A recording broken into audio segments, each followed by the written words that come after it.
How's everybody doing today? This is Corey Lee's Boxing, and we are back with another banger. So please smash that like button and subscribe.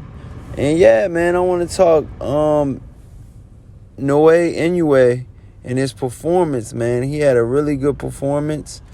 He just fought Paul Butler for the Undisputed championship of the world. And, Inoue didn't, for a while, the fight went like this. Butler was trying to get his range and trying to do some things to, get his range and, pretty much stay out of the distance of Inoue's power. But to be honest with you, he could only do that but for so long. Inoue's a real smart, savvy fighter. Very, very high ring IQ. And, I think a lot of people need to understand that and don't underestimate, Inoue's brain, because I feel like he's a really smart fighter. And Butler tried to run for almost 11 rounds. And it was ridiculous. It was just out of control. He was pretty much ducking the fade.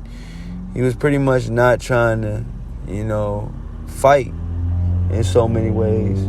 And I just feel like now, with Inoue, he kept pressuring him. Butler kept pressuring him, and eventually pressure bust pipes, and he hurt him in the 11th round, and then he finished him. He finished him off in the 11th round after, pretty much a one-sided fight. Inoue won pretty much every single round, and he retains his belts and gets Butler's belt as well. So now he's the undisputed champion, and he said that was big for him. And I'm pretty sure it is. To be undisputed champion, you got one face, one name in that division. And right now, man, I would love to see, a fight with, Inoue versus, Philly's own Stephen Forden Jr. And I had a video. I did a video. If you guys check back in my archives, I did a video interview with Stephen Forden Jr. before he even became world champion. He was fighting at the MGM Grand, and he was a young pup.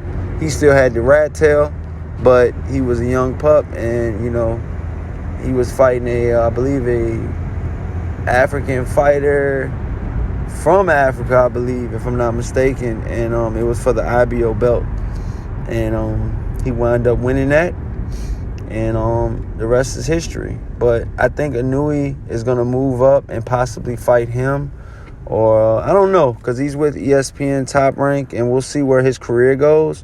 But right now, Inoue is the new undisputed champion, and it's got to feel good. It's got to feel good, for Inoue to get that, that awesome win.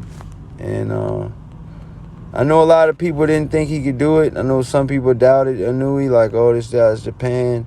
Once he starts fighting real competition, the same thing's going to happen to him. But no, it wasn't to be. It wasn't to be. This fight was at bantamweight, and it was for the WBA, the WBC, the IBF, and the Ring Magazine Championship of the World, and the WBO. Because Paul Butler, I believe, had the WBO. So, literally, it was 5 belts on the line,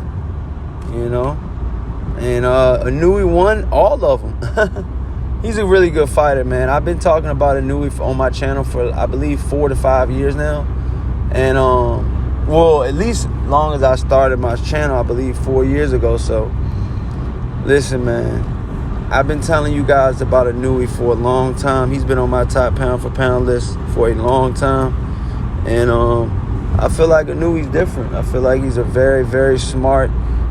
His training, just what I can tell you guys, when I look at fighters, and I can tell, like, when a fighter's going to be different and stuff like that. I'm going to give you one of my gems. I'm dropping gems, you guys. You guys take notes. So, one of the things that I look at is his strength and conditioning. Ultra better be crazy strength and conditioning.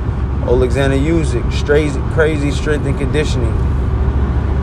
Inoue, crazy strength and conditioning. I mean, the guy runs up mountains and hills it looks like almost for miles. I mean, it looks, the steps he run is just, they go on forever, and it's on the incline, so he's going uphill, and whatever goes up must come down, so he's got to run back down them too. Just running up those hills like that in Japan, and getting a lot of technical, good sparring out there in Japan, because Japan people are just smaller people just in general. You see a lot of, shorter, more lighter weight class, Japanese fighters. And, Inoue is one of them. He's a really, really good fighter. And I want to see what he does next, man. So let me know what you guys think, man. Do you guys think that Inoue, should move up and fight, Stephen Fulton Jr.? Or do you guys think that, Inoue is just should stay where he's at and, pretty much start fighting next top contenders and just stay undisputed for a while? What do you guys think Inoue should do? Let me know in the comment section. This is Coily Boxing, and you've definitely been hit with another banger. Peace out, you guys.